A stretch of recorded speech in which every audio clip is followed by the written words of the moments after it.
সুপ্রিয় কমলমতি ছাত্র ও ছাত্রীরা, আশা করি তোমরা সবাই ভালো আছো।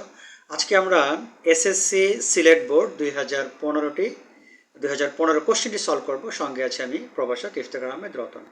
তো চলো আমরা মূল কোশ্চেনে ঢুকি। তবে একটা কথা আমি তোমাদের বলে দিচ্ছি, তোমরা যারা আমার ভিডিওটি দেখবে সবচেয়ে বেটার হচ্ছে তোমরা বোর্ডের কোশ্চেনটি সামনে রাখবে।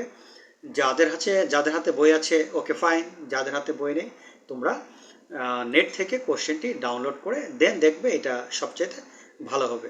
তাহলে তোমরা আমার সাথে তাল মিলিয়ে কোশ্চেনটি বুঝতে পারবে। তা চলো আমরা সিলেট বোর্ড 2015 কোশ্চেনটি সলভ করি। আমরা প্রথমে দিব সি নাম্বার হচ্ছে Robert Bruce was the king of Scotland. Robert Bruce স্কটল্যান্ডের কিং ছিলেন। তারপরে দিব A number, he took part in the revolt against King Edward I of England for the independence of his country.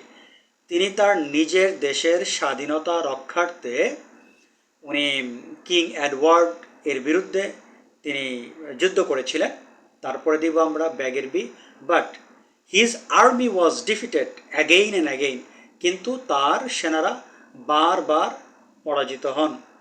তারপরে G number, being defeated for 6 time, তিনি কিন্তু 6 বার পরাজিত হয়েছিলেন। He lost all hopes, তিনি সকল আশা হারিয়েছিলেন। And fled away to save his life, এবং জীবন রক্ষার্থে তিনি দেশ ছেড়ে পালিয়ে যান। One day he was lying in a cave in the forest, একদা তিনি বনের একটি গুহায় শায়িত ছিলেন।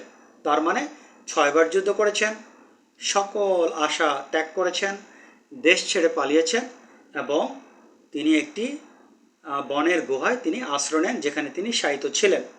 জি এর পরে আমরা দিব F number, he noticed I spider trying to reach the top of the step wall of the cave, তিনি দেখলেন যে একটা মাকড়সা ওই কেভের উপরে ওঠার জন্য বারবার চেষ্টা করছে। তারপরে আমরা দিব E number, it fail down time and again, কিন্তু এটা বারবার পড়ে যাচ্ছিল। But it did not give up it's attempt, তাই বলেও এই মাকড়সাটি কিন্তু তার উদ্যোগকে, তার চেষ্টাকে পরিত্যাগ করেননি। অ্যাট ইটস 7th অ্যাটেম্প্ট, 7মবারে it was successful in reaching the top, সে ওই তার লক্ষ্যে পৌঁছাতে সক্ষম হয়, অর্থাৎ ওই উপরে পৌঁছাতে সে সক্ষম হয়। এরপরে আমরা দিব S number, Bruce goat back his hope at that incident, এই ঘটনায় ব্রুস কী করেন, তার আশাকে খুঁজে পান। টুক কারেজ, সাহস সঞ্চার করেন। And gathered his soldiers together, তার সৈন্যদেরকে একত্রিত করেন। তারপরে ডি নাম্বার, he led an expedition against England, ইংল্যান্ডের বিরুদ্ধে সে কিন্তু অভিযান পরিচালনা করে। ওভারথ্রিউ দ্য ইংলিশ আর্মি, এবং ইংলিশ আর্মিদের পরাজিত করে। And secured the independence of Scotland, স্কটল্যান্ডের স্বাধীনতাকে নিশ্চিত করেন। তার মানে রবার্ট ব্রুস উনি স্কটল্যান্ডের রাজা ছিলেন। তিনি ইংল্যান্ডের সরকারের বিরুদ্ধে অনেকবার যুদ্ধ করেছিলেন, বারবার যুদ্ধে পরাজিত হন। তারপর তিনি যুদ্ধে পরাজিত হলে তারপর তিনি দেশ ছেড়ে তিনি পালিয়ে যান।